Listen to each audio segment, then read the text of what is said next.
They bought a $5 million life insurance policy in my name. Then they handed me the keys to my brand new SUV. My own son, my daughter-in-law. They smiled as they programmed the kill switch. They thought the car would explode on the bridge. They thought I'd burn alive. They thought I was too old to fight back. They were wrong. This is what I found in their bedroom, and it was all the proof I needed to bury them. My true story starts in Louisiana, in the thick, humid air that smells like rain and decay. They plotted to burn me alive in that SUV. After secretly buying a $5 million life insurance policy in my name, they thought I'd die quietly. I lived loudly and legally. That SUV is just like her. Looks polished but reeks of decay. Just a shell. Disgusting.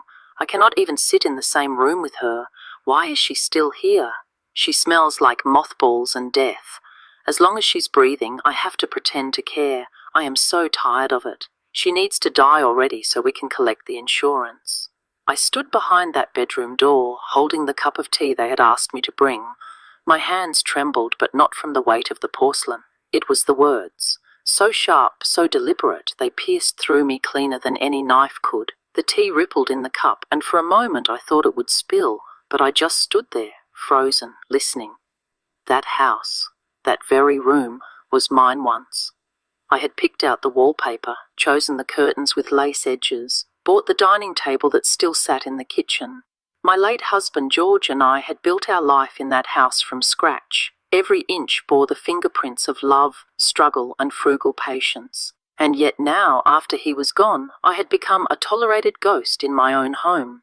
They did not know I was standing there. They never looked back to check if the woman they talked about was within earshot. To them, I was a fixture, an old sofa they could not yet throw away. After George passed, I lasted 4 months alone. The house felt too quiet, too hollow. I had thought the silence would be peaceful, but it was heavy. My son, Robert, offered, at least back then it sounded like an offer, for me to move in with him and his wife, Katie. It'll be easier for you, Ma. No more driving, no more cooking, no more bills. He asked me to transfer the deed to the house, just to avoid future complications. He was my son, my only child. I trusted him, so I signed. They moved in a week later. At first things were polite, not warm, not exactly welcoming, but polite. Katie called me Mom like it tasted sour in her mouth. Then came the isolations. My plate was already covered in plastic wrap on the table, separate from theirs.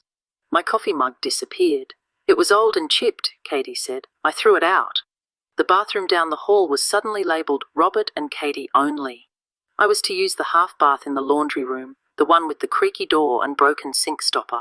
Even the dog, a golden retriever named Benny, began to avoid me. I tried. I bought groceries. I ironed Robert's shirts. I watered the plants. When Katie had a cold, I brought her tea. She did not drink it. And now, this. The words I overheard were not a slip of frustration. They were plans, a desire for me to die, for money, insurance. What insurance? I was not safe here. I was not wanted. I was not loved. But I was awake now, and I was not ready to die.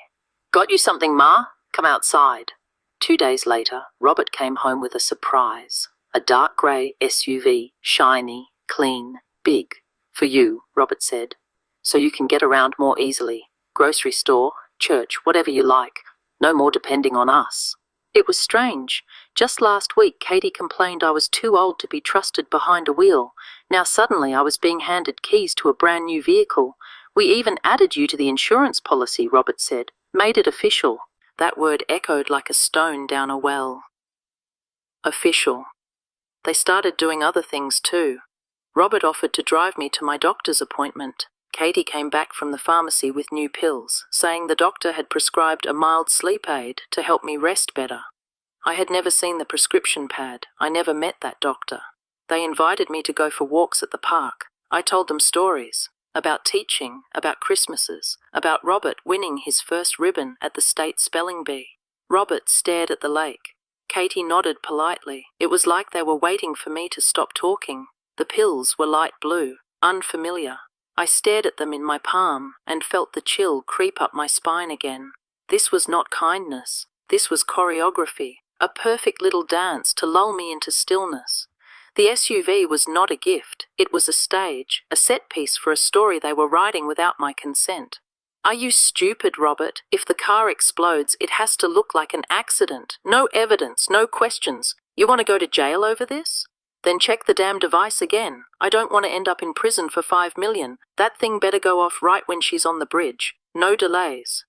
She is barely functioning anyway. That SUV is just like her. Looks polished but reeks of decay.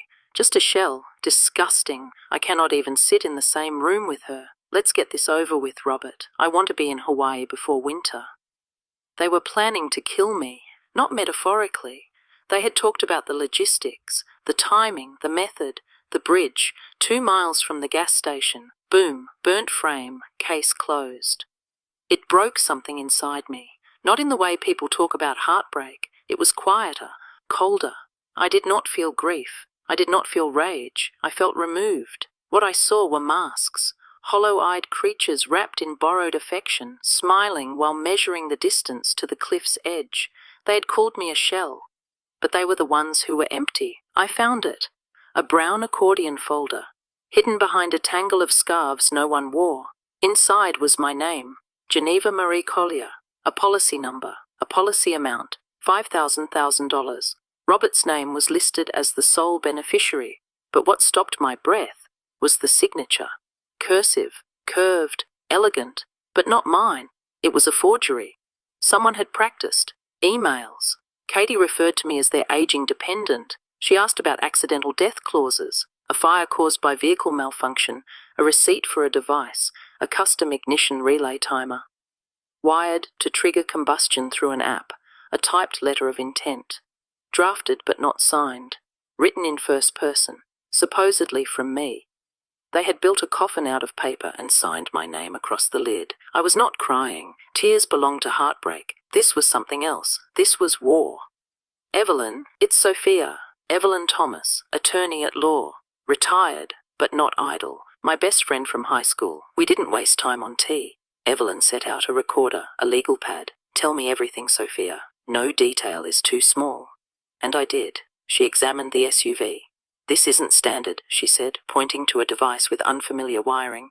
This is a retrofit, controlled remotely, cheap, but deadly. She handed me a tiny recorder. You'll keep this on you. Get them on tape. Clear, unambiguous words. I'll handle the rest. I started pretending. I shuffled slower. I let conversations trail off. I left the kettle boiling until it screamed. I saw the glint in Katie's eyes. She's finally slipping, she muttered. Good. At 4:07 a.m. on a Tuesday morning, I slipped out the front door. I left one thing behind, a single envelope, addressed in my handwriting. Inside was a note. Your mother didn't die in an accident. She walked away. Evelyn had already filed the formal complaint, not just to the police, to the ATF, the Bureau of Alcohol, Tobacco, Firearms and Explosives. She submitted everything, the photographs, the forged signature, the emails, and the audio recordings. That SUV is just like her, shiny on the outside, rotten underneath. Timer set. Once she hits the bridge, it's done. The agents came. They removed the device from the SUV. The lab confirmed it. A combustion relay. Wired to activate through a custom app, downloaded to a phone registered to Katie. They were arrested at dawn, the same hour I had left. Poetic, in a way. The story went national. Louisiana couple charged in murder plot against elderly mother. The trial was swift. The evidence was airtight. Documents, recordings, digital forensics, their own voices tying the noose around their plans. Mom, please. You know I wouldn't really hurt you. You know me. Please say something. I did not respond. Not then. You should have ensured your dignity first. It was worth more than the car you burned for. The jury deliberated for 3 hours. Guilty on all counts. I live in a small apartment now. It is not grand, but it is mine. Now, it is only me and the quiet. I write down what I remember, not just of the fire they tried to light, but the years before. I refuse to let the story end with flames. Sometimes people stop and read it. Sometimes they ask if it's from a book. I just smile and say, not yet. And then I close the door, quietly, peacefully, and alive. Thank you for staying with me through the end of my story. It was not easy to tell. There are some betrayals so quiet, so slow, so planned, that you almost miss them while they happen, until you're standing in the ashes of what they tried to do, holding proof that your life was never theirs to write off. I lived through it. I lived through the kind of silence that could have killed me if I had not decided to listen to my own voice again. And if you're watching this, I need you to hear me. Your story is not over just because someone else says it should be. The people you raised, the ones you fed and protected, can be the very ones who try to erase you. But silence is not surrender, and survival is not weakness. It is power, it is memory, it is justice that walks slowly but never forgets.